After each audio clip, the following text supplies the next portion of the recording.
नीतीश के अरमानों पर मोदी ने फेरा पानी, गठबंधन होते ही लगा बड़ा झटका। आरजेडी ने कसा तंज, फिर होगा खेल।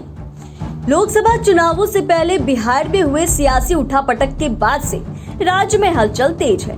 वैसे भी नीतीश कुमार इतनी जल्दी पाला बदलेंगे, इसकी कल्पना शायद ही किसी ने की होगी, और वो भी तब जबकि नीतीश कुमार ने ही विपक्ष को एकजुट किया और इनकी वजह से आगामी चुनावों में बीजेपी को कड़ी टक्कर मिलने का अनुमान लगाया जा रहा था। हालांकि अब नीतीश कुमार एनडीए का हिस्सा है, तो ऐसी उम्मीद थी कि मोदी या तो इनकी पुरानी मांग को पूरा करेंगे या कम से कम बिहार को कोई बड़ी सौगात जरूर देंगे। लेकिन अंतिम बजट में ऐसा कुछ देखने को नहीं मिला, जिस पर आरजेडी ने भी तंज कसा है। आइए इसी मुद्दे पर एक रिपोर्ट देखते हैं। आपको बता दें कि बिहार में एनडीए की सरकार बनने के बाद मोदी सरकार ने अंतिम बजट पेश किया।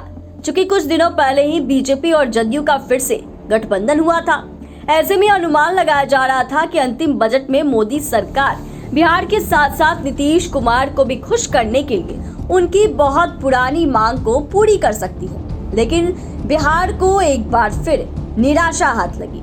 दरअसल नीतीश कुमार काफी समय से बिहार को विशेष राज्य का दर्जा देने की मांग कर रहे हैं। वहीं महागठबंधन में रहने के दौरान उन्होंने ऐलान भी किया था कि अब बिहार को विशेष राज्य का दर्जा दिलाने के लिए वे राज्य में अभियान भी चलाएंगे। इस मुद्दे पर उन्होंने तो जनता से खुलेआम पूछा भी था कि क्या वे उनका साथ देंगे।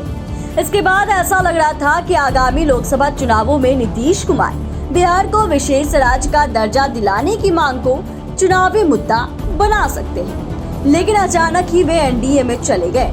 नीतीश कुमार के फिर से एनडीए में लौटने के बाद यह माना जा रहा था कि समझौते में नीतीश कुमार इस अंतिम बजट में बिहार के बड़े हित को साधेंगे, जिसके बाद ऐसी भी चर्चा शुरू हो गई कि अब बिहार को विशेष राज्य का दर्जा मिलने से कोई नहीं रोक सकता है। पर इस अंतिम बजट में बिहार को ना तो विशेष राज्य का दर्जा मिला और ना ही कोई विशेष पैकेज, वह भी तब जबकि नीतीश कुमार ने पिछले साल जातीय सर्वे के साथ साथ आर्थिक सर्वेक्षण कराकर बिहार की गरीबी को राज्य के पिछाड़ने का कारण बताया था। वहीं उन्होंने हर परिवार को 2 लाख रुपए देने की घोषणा की थी, पर इसके लिए भी केंद्र से कोई विशेष मदद नहीं मिली। जिसके बाद अंतिम बजट को लेकर आरजेडी ने मोदी सरकार के खिलाफ जोरदार हमला बोला है। पार्टी ने अंतिम बजट को खाली लिफाफा बताया। आरजेडी ने कहा कि बिहार में जिस प्रकार एनडीए गठबंधन की सरकार बनी है, तो उम्मीद थी कि इसकी झलक इस अंतिम बजट में दिखाई देगी, मगर कुछ देने की बात छोड़िए, पूरे बजट में बिहार की कहीं चर्चा भी नहीं हुई। जाहिर सी बात है कि आरजेडी ने एक तरफ से नीतीश कुमार को बताने की कोशिश की है कि बीजेपी के साथ जाने से भी राज्य का कोई हित नहीं हुआ।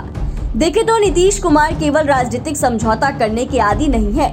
वे अक्सर कहते रहते हैं कि राज्य हित में कभी कभी निर्णय लेना पड़ता है, पर इस बार उनके एनडीए में जाने पर लग रहा था कि वे कम से कम राज्य हित में विशेष पैकेज तो लेकर रहेंगे, पर ऐसा हुआ नहीं। ऐसे में यह भी चर्चा है कि मंत्रिमंडल विस्तार में वे अब बीजेपी पर शिकंजा कर सकते हैं। अब देखना यह है कि बिहार को विशेष राज्य का दर्जा दिलाने के लिए नीतीश कुमार आगे क्या करते हैं।